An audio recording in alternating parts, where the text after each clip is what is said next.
For both of you, what was different in the second half? Were there some points of emphasis coming out of the locker room?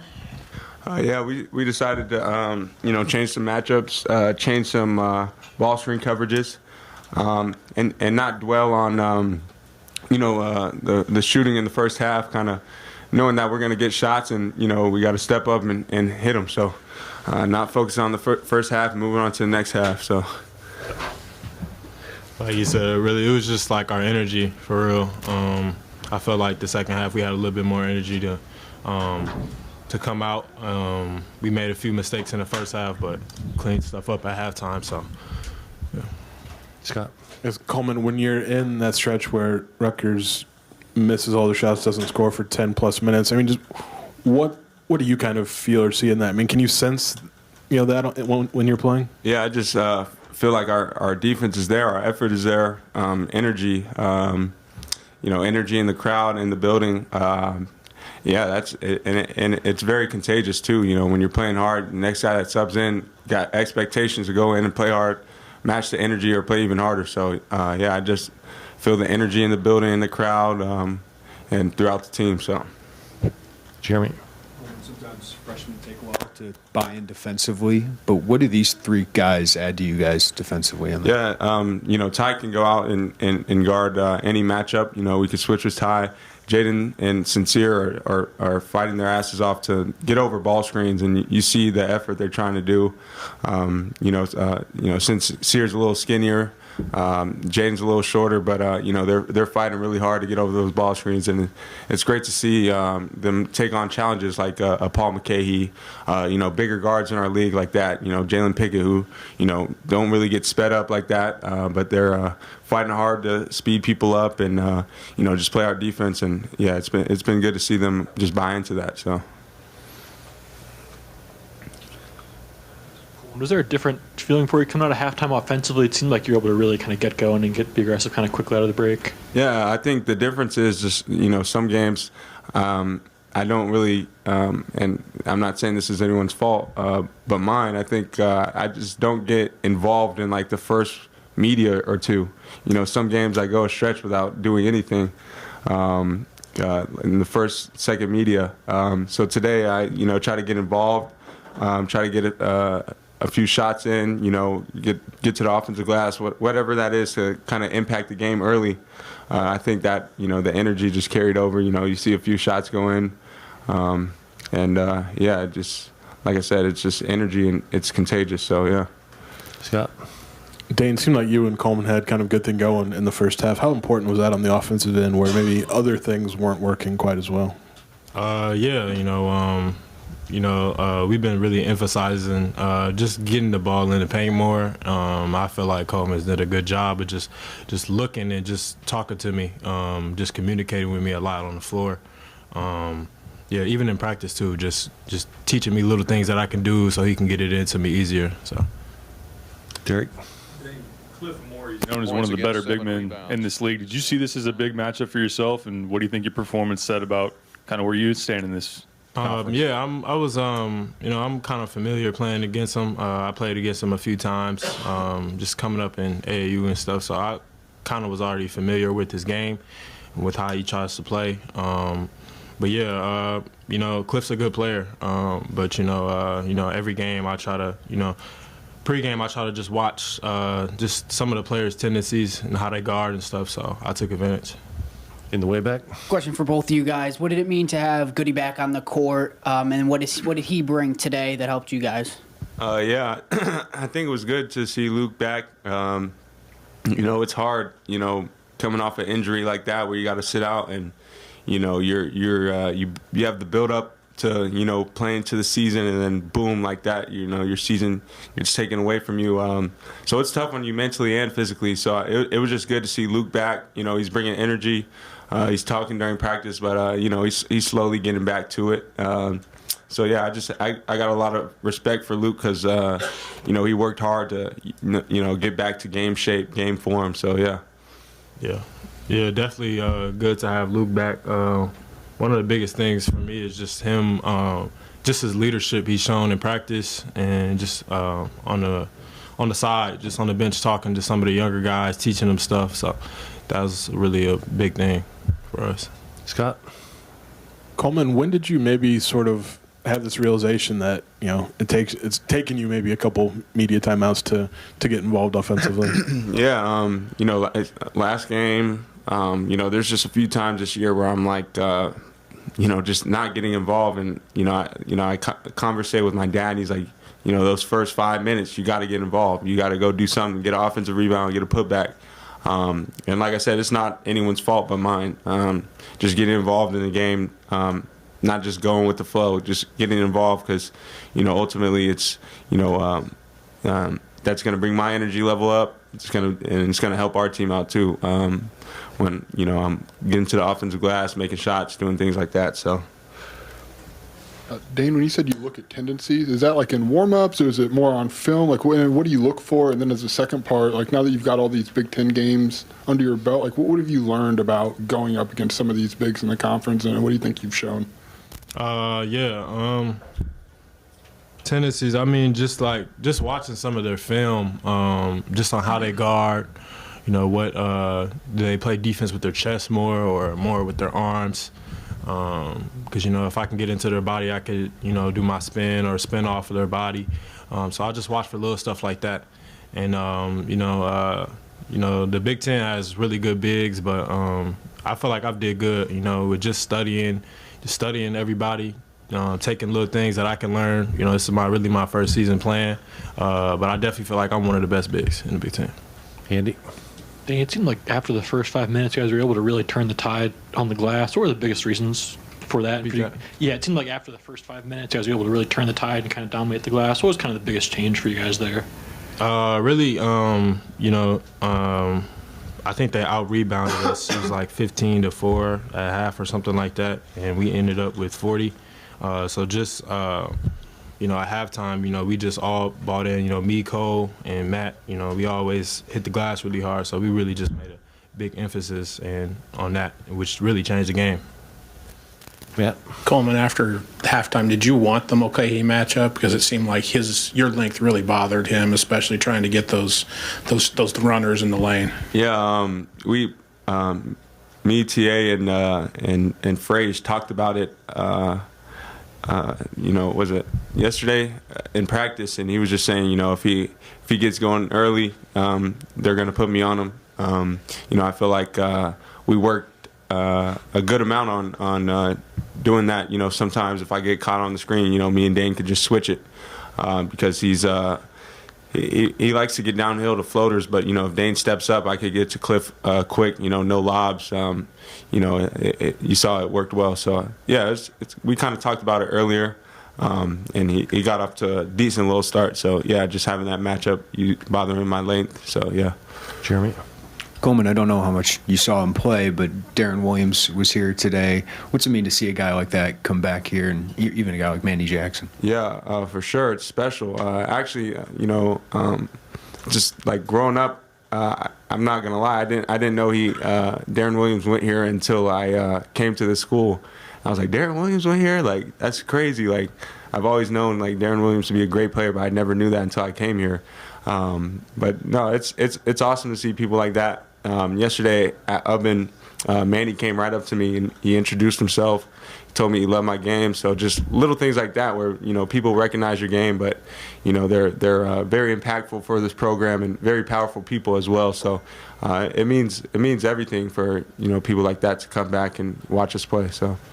Joey? Dane, I know we've talked a lot about your journey over the course of the last year, so not to get too far into that, but if we were to go back a year ago right now and tell you that you'd be kind of where you are right now, would you have believed it? And I guess what does it mean to be able to, in your first real season of college basketball, have the impact you're having? Definitely. I feel like, I would have been here. I just take it day by day. I try to do everything I can to, little things like just get my body right. That's what I've been trying to do over the past year, and it's been showing. So, I really just try to take it day by day and get better every single day. So, Derek? Coleman, you mentioned the conversations you had with TA and Chester. I know Brad's given them a lot of compliments about where you guys are at defensively. What have you seen from them and how they coach you guys up and what they provide at that end? Just being there. they're coaches, but they're coachable as well. I come up to them, pick their brain. What do you think about this, that? And we're feeding off each other. So, it's always good when you have, like a former player like Coach Frazier who knows how we feel and, is just kind of relatable to us. So he kind of has that connection with his players where he can talk to them, figure out what they think, and it's not just it's my way. He'll talk to you, and then you guys can figure things out together, and that's what we've been doing over the years. So, yeah. We'll go on the way back with Bret. Coleman, how much confidence do you guys feel like you have defensively, and to hold a team for 10 minutes without scoring? Does that give you a little bit of pride in that sense? Yeah, for sure. When you force tough twos in today's game, I think it's a really good thing. Tough twos, no threes. You let a guy like Cam Spencer, really good shooters in our league get going. That could be the end of the night right there. So when you're forcing tough twos, forcing tough shots, you're fighting over those ball screens, you feel like you're unbeatable. When slowly and surely those shots don't fall for them no more.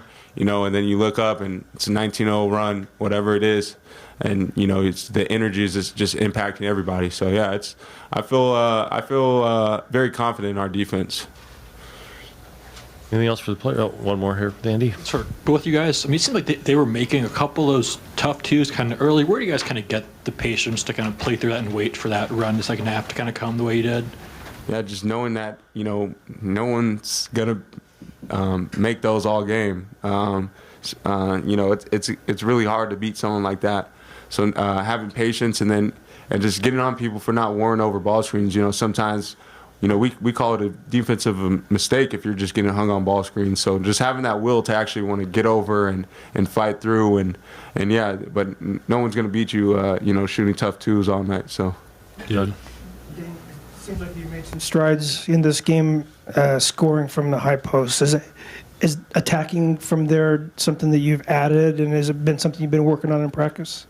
I feel like I just had the opportunity, to start playing up there more. But I feel like that's always been a part of my game.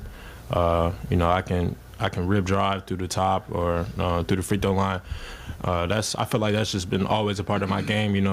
But just with our offense, I can be effective from up there too, and just look for the two-man game. So a lot of times they'll overplay it, so that will open up the drive a lot. So.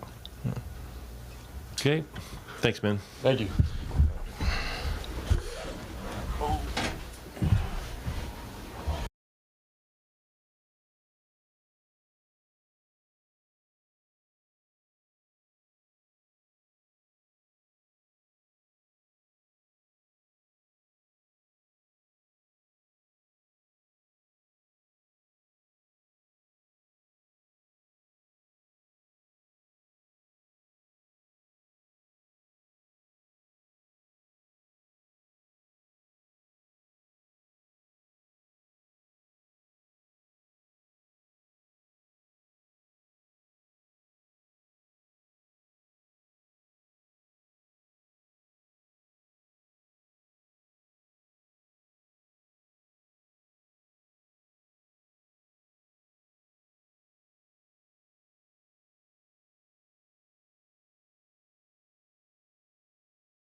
You know, I grew up in the day of salt pills.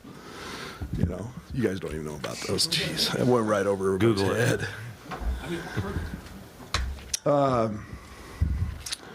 Started a little rusty, and just kind of, I felt really good at half, to be very honest, with Terrence and Matt.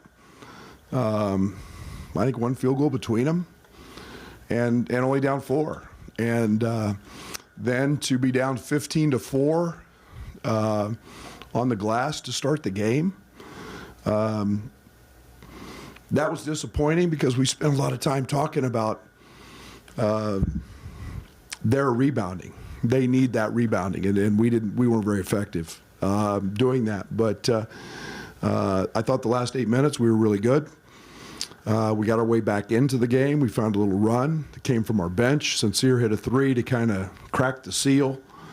And then very seldom in this league do you have a 19-0 run and hold a team without one for 11 minutes.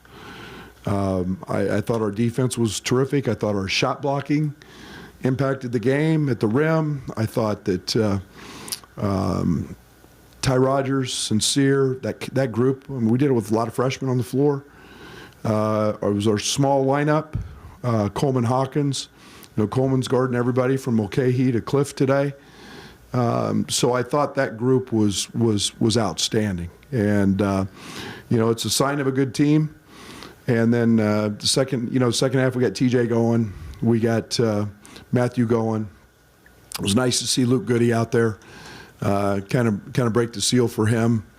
Playing, he's going to be huge for us down the stretch. And I thought Dane in the first half was just absolutely not just scoring the basketball, but the fact that they had to play 8 minutes without Cliff because he picked up 2 fouls guarding him was very impactful in the game. So all in all, really good day. Did what we needed to do here at home and beat a really good Rutgers team. Start with Jeremy. Brady mentioned the freshmen, Ty, Sincere, even Jaden. Defensively, what are they giving you right now, and how rare is that for a trio of freshmen? Very. What they're doing is, and Jaden didn't have one of his better days offensively, but Jaden was like glue to Spencer. And I thought that was a big part of the first half as well, is not letting Spencer get going. But they're becoming assignment sound. They're playing really hard. We know they're athletic, they're quick twitch, they're versatile, but they're becoming assignment sound, and they're understanding a scouting report and not making a ton of mistakes. I thought we forced Rutgers into basically a middle ball screen game. You know, it was just 2-on-2, where Spencer wasn't even a part of the second half for the most part. And you know, all they did was high ball screen, and that, to me, is playing into our hands, and we forced a lot of hard shots and a lot of contested shots. You know, I felt great. McConnell took 10 in the first half. I felt really good about that. He made a few, but that's okay. Brad.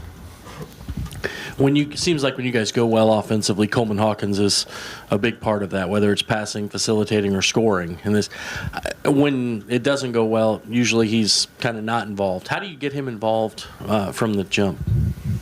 Damn, Brad, you asked the hard questions. I don't know. I mean, I thought he got a couple easy ones to get going.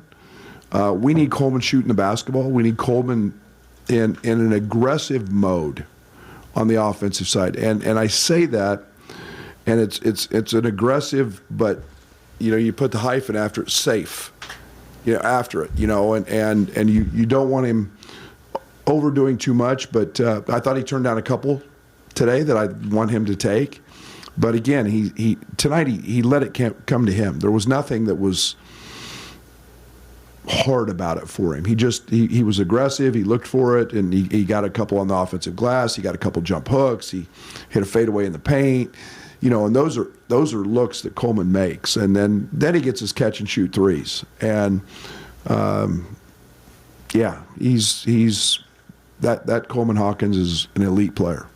Done. A little bit of a chess match with lineups. What did you see from the flow of the game when you went small?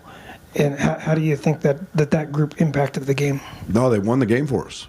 Small won the game. I think it was the 19-0 run with mostly Cliff and Dane out. Now, that's the catch-22 of being a coach. How long do you let it run? And I let it run a long, long time. And before I made a substitution, we had TJ on the bench for a good bit. Ty was grabbing every rebound, and that's what I think makes us really good now is those freshmen are growing up, and what we may lack offensively sometimes we pick up on the defensive side. So I thought it was a huge part of the game today. Scott. Scott. Back to Coleman. He came up here and was talking about maybe the realization that it takes him until maybe the second or third media to really get involved, especially offensively. And just what does that may say about his approach, and how has that maybe changed in the time that you've known him? Yeah, that was Io. Io did that a lot. Io was patient, picked his spots, knew when it was there. As a freshman, Io was trying to score every time he touched it and was in hyper mode all the time. Coleman's just kind of letting it flow. He figures it's a long game. He knows his opportunities are going to be there. He knows he's going to play minutes, and so he's very, very patient with his approach. And we ran some stuff to try to get Matt some opportunities early. Jaden a couple opportunities, but he just kind of bides his time. And then it's put him in situations where there's some pick and pops and based on some coverages and a couple post ups, and he was really effective today. He took advantage of them. Kid. Coach, when you were up by 9 or 10, there was a stretch where there was some unforced turnovers, the lob passes, and they just didn't convert. How do you manage between letting the kids be themselves and knowing and understanding time and situation? Yeah, that's where we got to grow. I mean, that was the first half of the Iowa game. And it's like I called Sincere over and I said, when was the last time we completed a lob? I said, you weren't here. And I said, it was with Kofi and Omar last year. We haven't completed a lob all year. So why are we throwing them? And just understand, not that Matt can't go get one, he can, but, that's youth and their exuberance. That Coleman made a really quick one. It went through Ty's hands. We had a first cutter layup. I'm okay with that turnover because I really want guys to look for layups. But again, it was I would rather him be aggressive than passive. And now we got to be able to put and think through the time and score deal. But it didn't hurt us today, but it sure did it last Saturday. Right. So, Brad, you going into that first media timeout, it looked like you were talking to the guys about getting those defensive rebounds. And you mentioned Ty did a really good job on boards. Talk to us about how he kind of changed the game for you guys today. Yeah, when I need rebounds, I go straight to him. Nobody else. Get in. I mean, he dominates our practices every day. He's been dominant on the season with our rebounding. He's a guy that has an uncanny knack for finding the basketball, and he's not afraid. If you notice, most of his rebounds come above the rim, and there's an art to that. And I love what he's doing. Gosh darn, I love what he's doing. And it's all we talked about for 2 days. So I wasn't very happy with the fact that we needed to keep them off the offensive glass, and they had 4 or 5 in the first 4 minutes. Derek. Coach Amori's thought to be one of the better bigs in this league. How did you see Dane approach that matchup, and what does his performance say about kind of where he stacks up? The good thing is, Derek, he played against him before. So, so many of these kids play against each other on the circuit, and they know each other. And Dane was really confident. I mean, he was a shoot around today. He can't guard me. He can't guard me. He knows he can't guard me. And, I love that. And so there's no fear there. There's no fear with Dane. And the one thing Dane Deja has now is a lot of confidence. He's very confident. And so he knows he's not. And if he gets one-on-one coverage, Dane is a handful. And, Cliff's an elite defender. I think he got one of them. But Dane got it back. So, two good centers going at it, and 2 bigs. I'm really proud of Dane. Dane's getting better every single day. Joy. First time this season, no minutes for RJ. What went behind that decision? Yeah, it's suspension, violation of team rules. So that's deal with him, and we'll move forward from there. Andy? I guess with Dane, for someone playing his first year to be as consistent as he's been for you guys, how valuable has that been at the center position? Last year, coming in at semester, I think helped expedite that process. Being a mid-year transfer, understanding our terminology, understanding our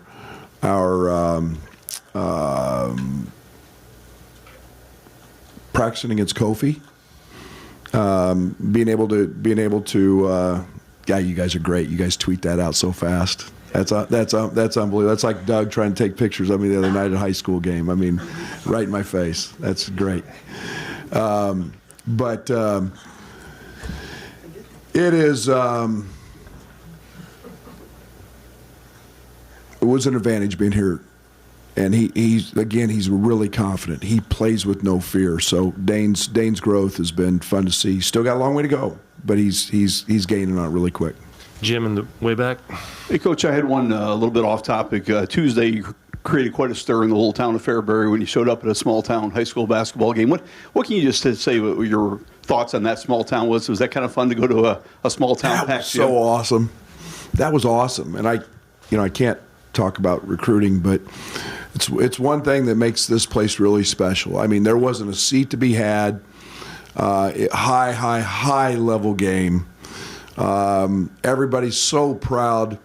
A gentleman I'm sitting next to is I have no idea who he was, but he was very talkative. And in the middle of the third quarter, there's a gentleman on the other side running in front of the students and the fans, and he goes, "That's a preacher at one of our local churches." And I thought, it's not every day you see the preacher at the Baptist church, I think he said, getting the student body fired up. But it was a lot of fun. I really enjoy it. I really enjoy it. It's what makes basketball special. It's what I grew up with in my hometown, and pretty fun. Tyler? Yeah, Coach. You mentioned that you kind of turned the game into 2-on-2 in the second half. Cam Spencer, he's been by far the best offensive player. He got 1 bucket on 5 shots. Was there anything special you did for him, or was that just straight up Jaden, like you said? I think it's what they felt comfortable with. I don't know. I don't want to speak for Steve. They did that a little bit in the at the end of their Michigan State game. They went just a lot of high ball screen. We were going to give him that. We did not want Cam to beat us, and he's a very active scorer for them. He's had some big games. I think he's 15 or 16 in their wins. I think he's 9 or under in their losses. That was a goal, but that's all a lot of credit to Jaden in the first half. Jeremy? Brad, to have a guy like Darren Williams return here this weekend, and I don't know if he was able to talk to you guys, but just to have that presence around your team, what's that mean for you guys? Yeah, a lot. First of all, yesterday was an incredibly special day. I mean, that was my first words when I stood up there was wow. And first of all, to have a group of people that we had in that facility, and you can always say, I can always say thank you to Josh and Howard Milton and their staff, but it's very difficult. People don't realize, you find people that put their money where their mouth is. And commit to something, and then you get them all in one place. And the reason I wanted this job was because of Rick Schmidt and Darren Williams and Manny Jackson and the group of former players, Deion Thomas and those people. It's elite. Those are elite people. I mean, you're talking about a 7-time NBA All-Star. Everybody in our locker room knows who he is. And then for me to, in the transfer portal world, for them to be able to see and hear, because when he was introduced, everybody heard that ovation. And to know that that's what this should be about. This should be about that. And the greatness that he is. And we talk about him a lot. And his his pictures up in our locker room, we celebrate his success. And it's what makes this a great job. And you look at Manny Jackson and what he went on to do in his career. it makes yesterday very special because it's not just the fans. And I said it on the postgame radio. That building was as good as I've seen it all year today. And our fans make it. Those fans and supporters just happen to have some money that they decided to help our program. And we're here to win national championships. Winning's really hard. And that's my goal. And yesterday we took a big step by that announcement. And for those guys to be here as former players that all have been supportive, pretty cool. Pretty cool. Yeah. Brad, how much did today flip when Coleman's able to accept the defensive responsibility of Mulcahy, and can that go forward the next couple of months where, hey, he's bothering us, let's put Coleman on him? Yeah, it's a great point. Versatility is our team's strength. Okay, I mean, you think Coleman just guarded Mulcahy, and he was guarding Cliff, and he started the game guarding McConnell, and you think what Ty Rodgers does on the same thing. You think about, Matt. You think about our ability to block shots at the rim. It's not just one center blocking shots. It's a group of guys blocking them.